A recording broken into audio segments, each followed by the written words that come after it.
Okay मेरे प्यारे बच्चे, so welcome to your lecture 8, last lecture of this chapter. एक लेक्चर एक्सटेंड हो गया, कल कम हो पाया था वरना कल ही खत्म हो जाता। फिलहाल आज आपके डाउट्स अगर कोई होंगे तो वो करेंगे और कुछ एक दो क्वेश्चंस वो करके हम लोग ये चैप्टर फिनिश। मेरे बच्चे, अगला क्वेश्चन मैंने ये दिया था आपको, एक बार पढ़ लीजिए क्या है। कह रहे हैं अब particle is projected over a triangle. तो चलो एक ट्राइंगल बना देते हैं, फिर जो बोलेंगे वैसा वैसा बनाते जाएंगे। एक इस तरीके से कोई एक ट्राइंगल है, ठीक है। Particle is projected over a triangle from one end of horizontal base. अच्छा, ये जो बेस है ना इसका, इस बेस के एक एंड से प्रोजेक्टाइल फेंकी गई है, प्रोजेक्टाइल फेंकी गई है and grazing the vertex falls on other end of the base. मतलब यहां से फेंकी गई है और कहां गिरी है, जाके इस वाले बेस पे, इस वाले पॉइंट पे गिरी है। लेकिन एक शब्द और यूज हुआ है यहाँ पे, क्या? Grazing the vertex. एक शब्द है ग्रेजिंग। क्या ग्रेजिंग का मतलब समझते हो क्या होता है? ग्रेजिंग का मतलब बस छूते हुए ही हल्की सी, बिना छुए मतलब हल्की सी निकल जाए। मतलब कहां से गई है प्रोजेक्टाइल? इस तरीके से इस पॉइंट से फेंकी गई है कि वो कहां से छूती हुई जा रही है, यहां से, वर्टेक्स से, यानी कुछ इस तरीके से गई है। क्या मेरी बात समझ पा रहे हो? समझ गए नहीं समझ गए? एक से फेंकी है प्रोजेक्टाइल, ऐसे जा रही, ऐसे फेंका होगा, ऐसे वेलोसिटी से फेंका होगा, तो ये यू वेलोसिटी से फेंका, ऐसे प्रोजेक्टाइल गई, इसको छूती हुई यहाँ गिर गई, ठीक है। कह रहे हैं if alpha and beta are the base angles. अच्छा, जो एंगल्स हैं बेस के ट्राइंगल के, ये और ये कितने हैं? और थीटा क्या है? जिस एंगल से प्रोजेक्टाइल फेंकी गई है, ये एंगल कितना है? थीटा। डायग्राम समझ गए? तो कह रहे हैं प्रूफ करिए tan theta is equal to tan alpha plus tan beta. Question समझ गए क्या है? आंसर कैसे करना है वो अभी नहीं समझना है, क्वेश्चन समझना बहुत जरूरी है। ओके है? डायग्राम थोड़ा तमीज का बना देते हैं इसे। डायग्राम में मैंने पहले ट्राइंगल बनाया था, उसके बाद प्रोजेक्टाइल बनाई थी, तो अच्छा नहीं बना पाया। यहाँ ऐसा करते हैं, पहले प्रोजेक्टाइल बना दे रहा हूं। ये लीजिए, ये इस तरीके से, ये हमने थीटा एंगल से फेंका, तो प्रोजेक्टाइल इस तरीके से यहाँ गई, ठीक है। या और थोड़ा ऐसे बना दीजिए, ये लीजिए ऐसे गई और ये ऐसे इस तरीके से गई, ठीक है। ये प्रोजेक्टाइल ऐसे गई और इसके अंदर ट्राइंगल बनाना है, तो ये लीजिए ट्राइंगल बना देते हैं।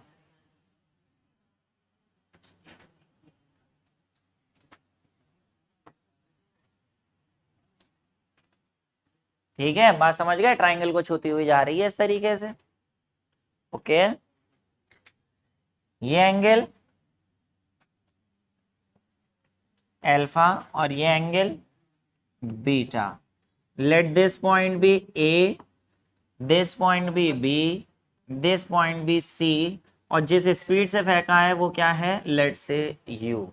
तो क्वेश्चन में सिर्फ थीटा अल्फा और बीटा गिवन है और इसी के टर्म्स में हमें प्रूफ करना है। अब सबसे ज्यादा बड़ी बात होती है कि स्टार्टिंग कहां से करें, स्टार्टिंग कहां से करें, ये सोचना, वो सोच शुरू करनी है, कहां से सोचें। तो बताइए, जो प्रूफ करना है वहां से सोच शुरू करिए अपनी। आरएचएस में आप देखिए क्या आ रहा है, tan alpha tan beta. tan का फॉर्मूला क्या होता है, परपेंडिकुलर अपॉन बेस। वो तो राइट एंगल ट्राइंगल में आता है। तो यहां से दिमाग चलना शुरू होना चाहिए आपका कि tan जो होता है परपेंडिकुलर अपॉन बेस, उसके लिए राइट एंगल ट्राइंगल चाहिए। तो सर ऐसा करिए, आप यहां बी पॉइंट से एक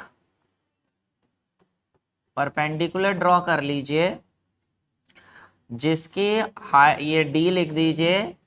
तो देखिए ये परपेंडिकुलर डिस्टेंस यहाँ ये कितनी ले लीजिए, y, और ये कितनी ले लीजिए, x।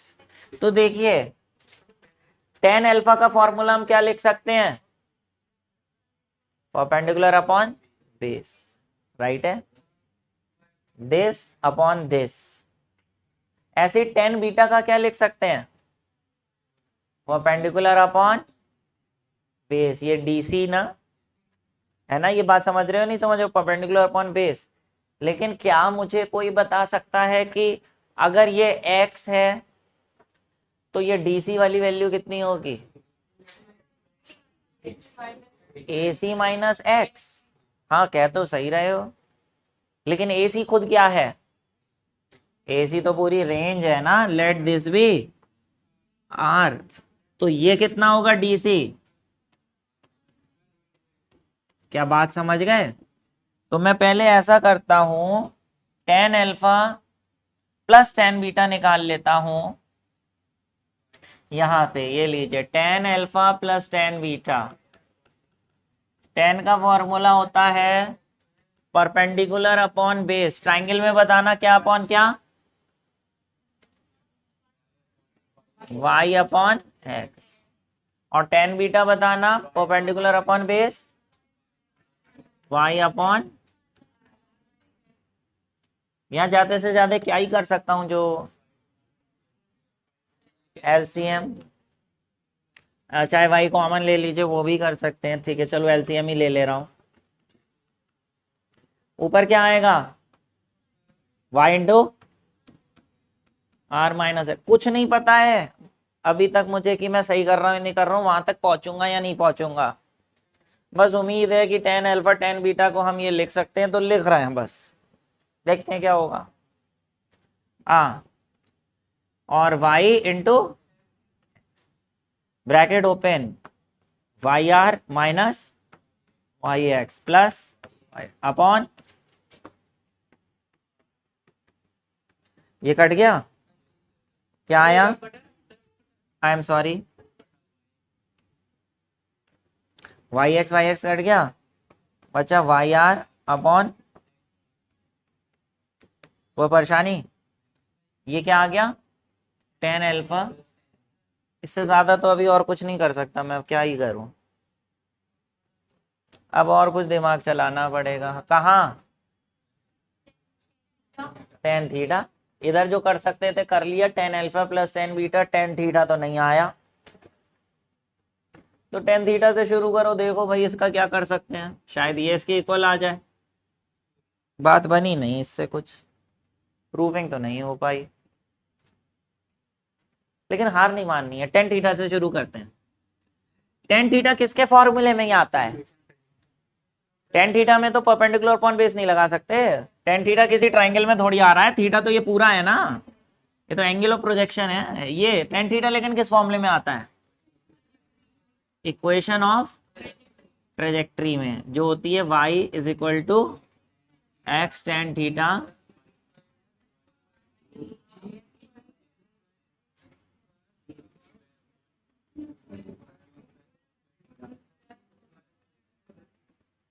ठीक है। लेकिन भैया टेन थीटा भी आ रहा है और कॉस भी आ रहा है,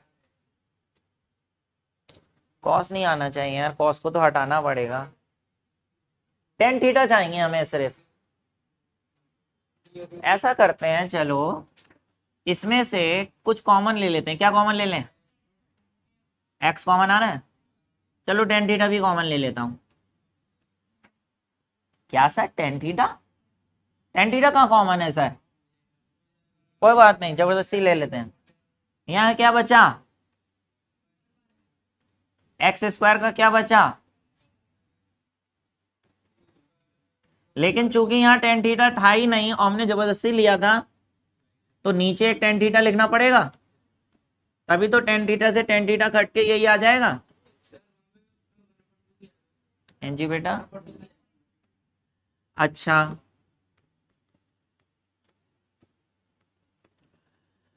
अब क्या कर सकते हो,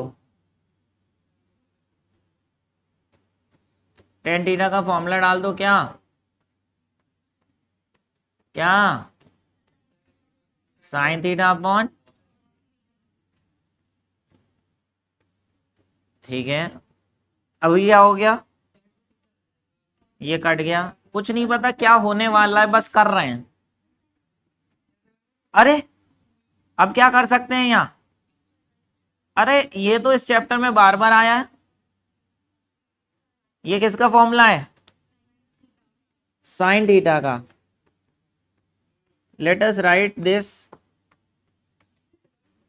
किसका है ये, साइन 2 थीटा का। अरे u square sine 2 theta, sine 2 theta तो किसके फॉर्मूले में आता था, रेंज, रेंज लगा के देखते हैं, रेंज का क्या होता है फॉर्मूला, यू स्क्वायर, तो ऐसा करो u square sine 2 theta upon जी की जगह क्या लिख दो, क्या, जी ऊपर जाएगा, क्या लिख दो इसे, आर जी।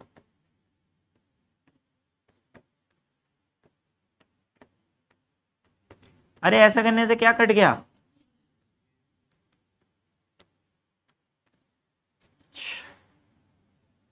यू स्क्वायर कहाँ गया, यू स्क्वायर की जगह तो पूरा ये लिखा है आर जी, क्या बचा, इधर क्या चल रहा है, वाई, एक्स बाहर ले लिया था मोहतरमा, 1 माइनस एक्स ओवर आर, इसका आर एलसीएम ले लें, क्या बचेगा, आर माइनस, निकालना क्या था,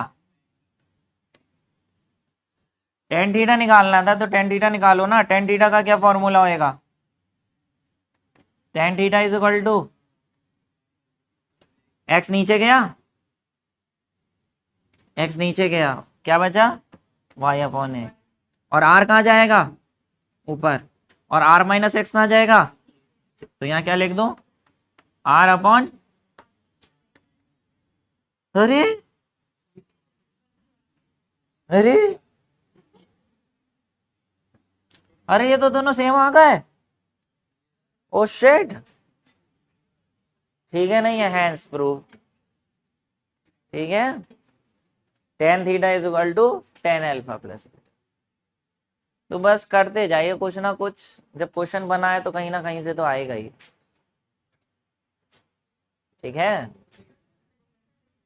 क्या बेटा, सेकेंड स्टेप में टेन थीटा कहाँ चला गया, बेटा मैंने टेन थीटा यहां से कॉमन लिया था ना, क्या यहाँ था टेन थीटा, तो फिर एक ऊपर अगर टेन थीटा कॉमन लिया तो नीचे भी टेन थीटा लिख दिया, ताकि जब ब्रैकेट ओपन हो तो टेन थीटा कट के कुछ ना बचे, बात समझे या नहीं समझे, आगे जाके बेटा फिजिक्स में कई बार ऐसे होगा, जैसे कहीं पे लिखा है x square minus y square, मैंने एक्स स्क्वायर कॉमन लिया यहाँ, तो यहाँ क्या बचा, 1, यहाँ तो था ही नहीं एक्स स्क्वायर, कॉमन कैसे ले लिया, ले सकते हैं, लेकिन लेने के लिए क्या लिखना पड़ेगा, नीचे लिखना पड़ेगा, तभी तो एक्स स्क्वायर से एक्स स्क्वायर कट के वाई स्क्वायर बचेगा, तो वो ऊपर लिया था इसलिए नीचे लिख दिया,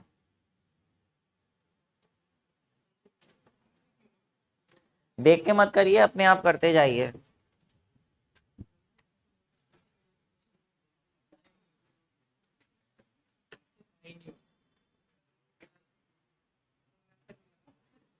डायग्राम बना दो, आंसर नहीं आ रहा तो उससे कोई फर्क, कह रहे हैं a shell is fired from a gun from the bottom of a hill along its slope, ये लीजिए हिल बना दी,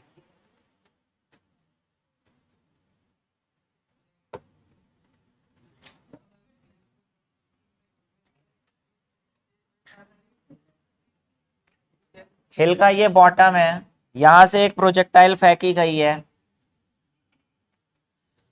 the slope of the hill is 30 degree, ये कौन सा 30 डिग्री एंगल है, हिल का, and the angle of barrel is 60 degree horizontal, जो barrel है मतलब जो तोप है, तोप की जो नली है वो हॉरिजॉन्टल से 60 डिग्री उठी हुई है, यानी ऐसे, ठीक है, बात समझ पा रहे हो, कितने एंगल पे, 60 degree, the velocity u of the shell is 21, find the distance from the gun at which the shell falls, shell जो फॉल करेगा इस तरीके से फॉल करेगा, ये u is equal to 21 metre per second है, तो कह रहे हैं जिस पॉइंट से फेंका है उस पॉइंट से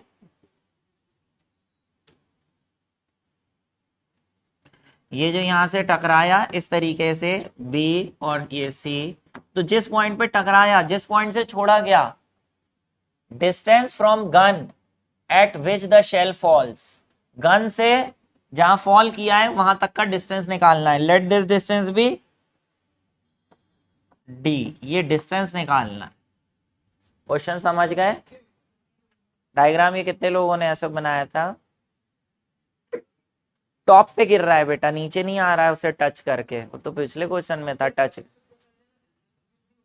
अच्छा मतलब टॉप पे नहीं कर रहा है, ठीक है। हिल ऐसी थी, यहां से फेंका, यहां जाके गिरा, लेकिन मैंने ट्राइंगल इतना बना लिया, उसको बनाया नहीं, क्योंकि मुझे इसी हाइट से मतलब होगा, इससे मतलब ही क्या होगा, इसलिए मैंने वहीं तक का डायग्राम बनाया रब करके।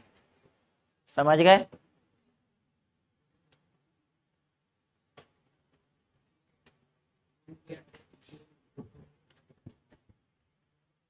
कहां से करें शुरुआत? ये डी निकालना है, तो दिमाग चलाइए, ये डी किसके इक्वल होगा?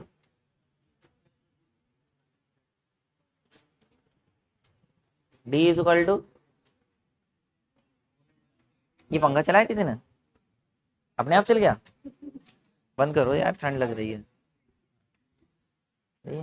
ओके हाँ, डी बताओ पहले।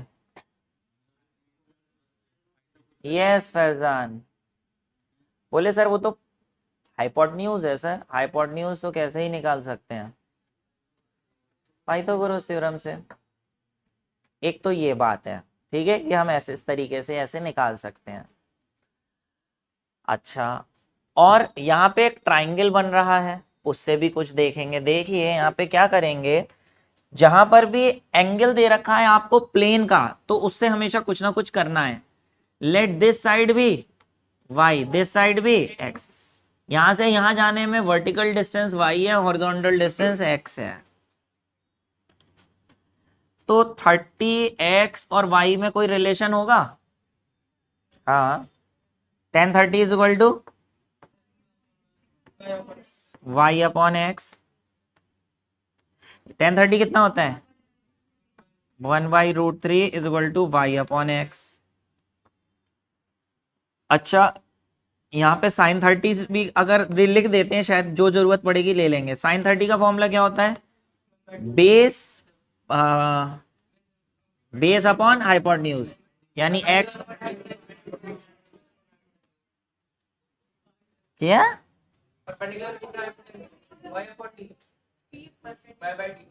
हाँ sine, perpendicular upon hypotenuse, y upon d, यानी 1/2 इज इक्वल टू y/d। और cos 30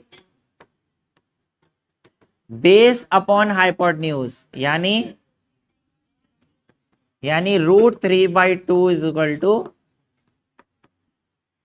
ये बस लिख दिया मैंने, कहीं जरूरत पड़ेगी तो। ये रिलेशन है कि x is equal to √3y, y is equal to d/2, x is equal to √3, ये लिख दे रहा हूँ। इससे x आ गया √3/2d, इससे y आ गया कितना? d/2।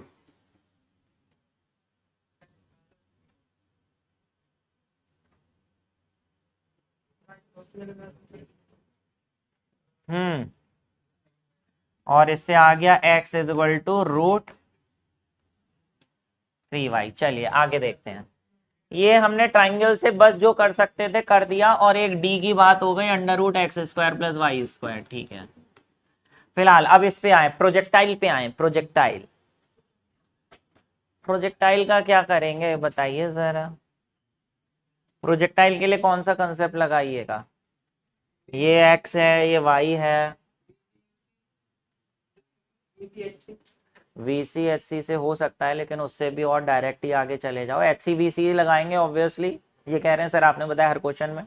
हाँ वो करके वो लगा सकते हो, लेकिन वो जब लगाओगे उससे फाइनली जो इक्वेशन आएगी मैं वही लिख दे रहा हूँ, इक्वेशन ऑफ ट्रेजेक्ट्री लिख दे रहा हूँ, उससे यही तो आती है।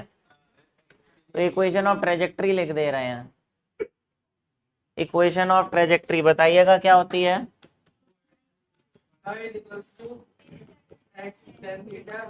थीटा कितना लिखो,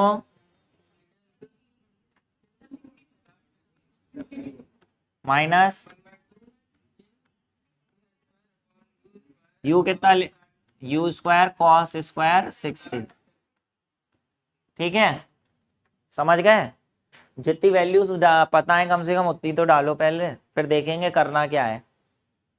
किस किस की वैल्यू पता है, y और x तो ऐसे। 1060 कितना होता है, √3।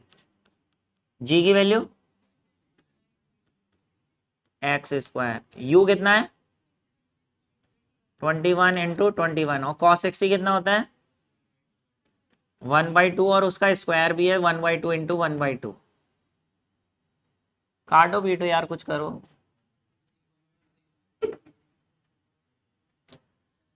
एक 2 से 2 कट गया, पॉइंट हटा, 10 लगा, ये कटेगा 98 और 21, 7 3 जा 7 4 जा, और कटेगा 7 2 जा 7 3 जा।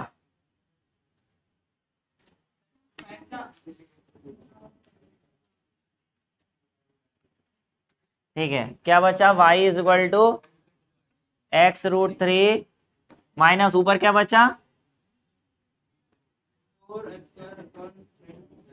2x स्क्वायर, ये काट दो 1 जा 5 जा, तो ऊपर 2x स्क्वायर, नीचे क्या बचा 3 3 और 5 9 9 5 जा। कोई परेशानी, मेरे ख्याल से सॉल्व हो चुका है, अब आप कर सकते हैं।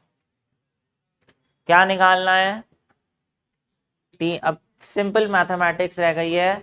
यहाँ पे आप क्या करोगे बताओ, इस इक्वेशन में y और x दो चीजें आ रही हैं, एक को एलिमिनेट कर दो। किसको एलिमिनेट कर दो, y को अगर हटा दो, y को किसकी टर्म्स में लिख दो, x की टर्म्स में लिख दो, तो उस इक्वेशन में सिर्फ क्या बचेगा, x बचेगा।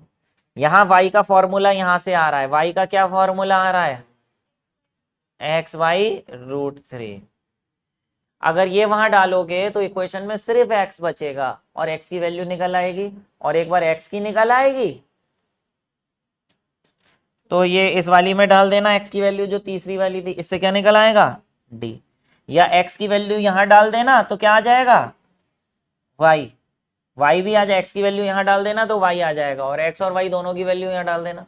कई तरीके हैं, करो अपने आप करो। पहले वहां पे x की y की जगह ये तो लिखो ही लिखो xy√3, और उसके बाद x की वैल्यू निकाल के बताओ कितनी आ रही है। बच्चे एक क्वेश्चन आया है बढ़िया, देखते हैं आप में से कौन आंसर करेगा। कह रहे हैं सर यहां से फेंका हमने और ये यहां से यहां जाके टकराई, तो जहां से फेंका जहां टकराई उसके डिस्टेंस निकालना है, तो एक तरीके से सर रेंज ही तो निकालनी है। सर रेंज का फॉर्मूला तो हमें मालूम ही है, u² sin2θ/g। सर क्या इस फॉर्मूले से ये रेंज नहीं निकाल सकते, ये सब क्या कर रहे हो सर, रेंज का तो फॉर्मूला ही मालूम है हमें, वो लगाओ ना। नहीं लगेगा, बताइए क्यों। बिल्कुल, वो रेंज का फॉर्मूला जो हमने डिराइव किया है वो कौन से प्रोजेक्टाइल के लिए किया है, जो ग्राउंड से ऐसे फेंकी है और ऐसे से ऐसे जा रही है, हॉरिजॉन्टल डिस्टेंस के लिए किया है हमने। क्या ये हॉरिजॉन्टल है, ये तो खुद टेढ़ा है, तो फॉर्मूला एप्लीकेबल ही नहीं है, इसलिए वो नहीं लगाओगे। हाँ अगर ये ऐसा होता है यहां से यहां आ रही होती, ये निकालना होता, तब वो लगाते, जैसे पिछले क्वेश्चन में लगाया है हमने, यहाँ नहीं लगाया। x कितना आ गया,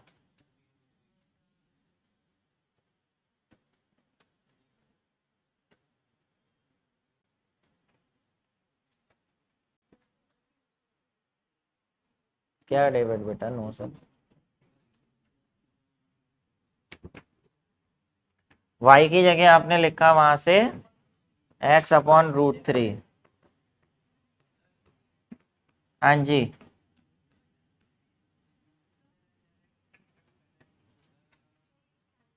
यहाँ गलत किया है ना कुछ? क्या गलत किया है? 21 cos 60 1/2 1/2 पॉइंट हटा 10 2 1 जा 2 5 जा 2 से 2 कट गया। सही तो है ये 2 बचा तो है। 2 7 3 जा 7 14 जा 7 3 जा 7 2 जा।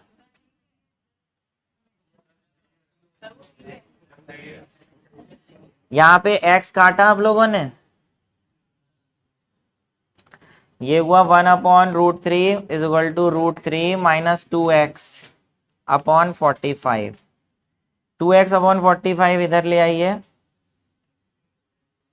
कुछ गड़बड़ तो लग रहा है। नहीं सही है, सही है।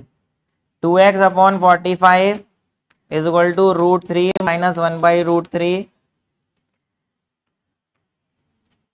2x अपॉन 45 एलसीएम लें √3 तो ये हो जाएगा 3 माइनस 1 यानी upon √3। x is equal to आ गया 2 अपॉन √3। 45 ऊपर गया और 2 नीचे आया, 2 से 2 कट गया, 45 अपॉन √3 आ गया x। ये लिखा है x is equal to √3d upon 2। x की जगह लिख दे रहे हैं 45/√3।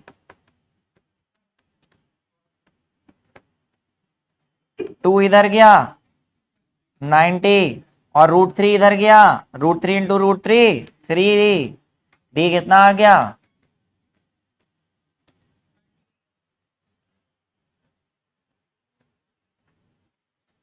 समझ में आई बात?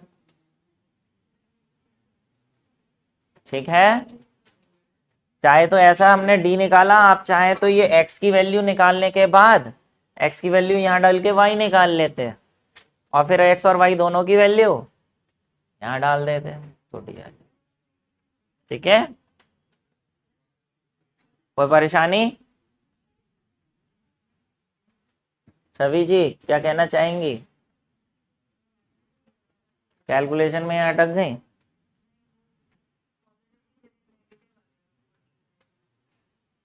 ठीक है, किसी को कुछ पूछना है? ये एक अगला क्वेश्चन आ रहा है, ये घर पे करेंगे ढूंढ के कहीं से भी। अगला जो आ रहा है इसे हटा दो।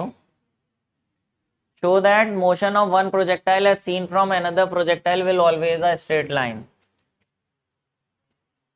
जैसे मैंने आपको बताया था एरोप्लेन पे कोई जा रहा है पायलट और वो बॉम्ब छोड़े तो बॉम्ब का मोशन कैसा होगा? प्रोजेक्टाइल। लेकिन वो आदमी को कैसा दिखाई देगा? स्ट्रेट। ये पूरा एक्सप्लेन किया। ऐसा ही एक ये क्वेश्चन है कि मान लें एक यहां से इस तरीके से प्रोजेक्टाइल छोड़ी, कितने एंगल पे? θ1 एंगल पे, ये ऐसे गई। एक दूसरी प्रोजेक्टाइल छोड़ी, कितने एंगल पे? θ2। तो ये ऐसे जा रही है, ये ऐसे जा रही है, लेकिन इस पे बैठा हुआ आदमी कोई नीचे वाली प्रोजेक्टाइल देखेगा तो उसे कैसे पाथ में जाते हुए दिखाई देगी? Straight line. ये प्रूफ करना है। बड़ा अजीब व गरीब क्वेश्चन है, ये देख के ही आएगा। सर्च करिए, देखिए, समझिए, पढ़िए, वो कुछ भी कर लो। ठीक है, y और x, एक की y2 एक की y1, एक का x2 एक का x1 अलग अलग हो सकती है, वेलोसिटी अलग है, एंगल अलग है, रेंज अलग अलग हो सकती है। ठीक है, बस इतना बता दे रहा हूं। स्ट्रेट लाइन की जैसे पैराबोला अगर प्रूफ करना होता है तो पैराबोला के प्रूफ करने के लिए क्या हम करते हैं? y directly proportional to x square आ गया तो पैराबोला है। यानी कोई ऐसी इक्वेशन आ गई जिसमें y की पावर 1 है, x की पावर 2 है, तो हम कहते हैं दिस इक्वेशन रिप्रेजेंट्स पैराबोला। ऐसी अगर कोई स्ट्रेट लाइन प्रूफ करनी है तो 10th में पढ़ा होगा ना, y is equal to 3x + 5 आ गया इस तरीके से। जिसमें y की पावर भी 1 है, x की पावर भी 1 है, such equation represents straight line. क्या ये पढ़ा है 10th में, y is equal to mx plus c? तो आपको कोई ऐसी इक्वेशन निकाल के दिखानी है जहाँ पे y की पावर 1 और x की पावर भी 1 आ जाए तो कह देना ये स्ट्रेट है। कैसे करेंगे? रिलेटिव मोशन का इस्तेमाल करके। वो आप क्वेश्चन का आंसर कहीं से देखिए, समझिए, करिए, अपना दिमाग चलाइए।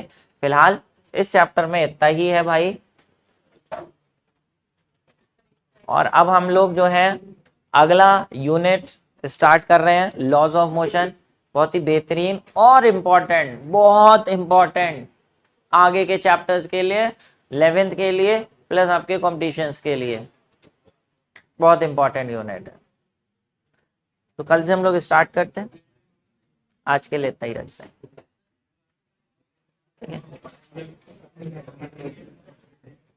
चलिए, ओके देन, बाय बाय बच्चे।